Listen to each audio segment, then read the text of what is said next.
রাজনৈতিক দলের কর্মীদের কি বেতন দেওয়া উচিত? অবশ্যই উচিত।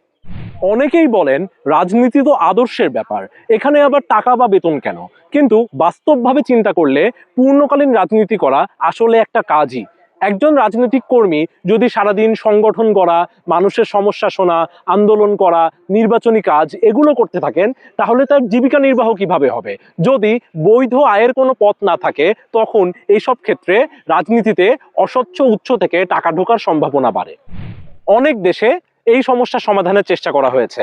যেমন জার্মানিতে রাজনৈতিক দলগুলো রাষ্ট্রীয় তহবিল পায়, যা দিয়ে সংগঠন চালানো ও কর্মীদের জন্য অর্থের সংস্থান হয়। সুইডেনেও রাজনৈতিক দলগুলো সরকারি অনুদান পায়, যেন তাদেরকে পুরোপুরি ধনীদের অনুদানের উপর নির্ভর করতে না হয়।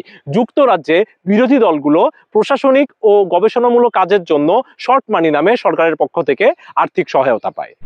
এখন দক্ষিণ এশিয়ার বাস্তবতা ভাবুন। বাংলাদেশের মতো দরিদ্র দেশে রাজনৈতিক কর্মীদের কোনো বৈধ আয়ের উপায় থাকে না। ফলে অনেক সময়ই তারা রাজনীতিতে ঢোকে অস্বচ্ছভাবে টাকা ইনকাম করার জন্য। তখন তারা টেন্ডারবাজি করে, চাঁদাবাজি করে বা নেতাদের কাছ থেকে টাকা নেয়। ফলে রাজনীতি ক্রমেই দুর্নীতির কবলে পড়ে।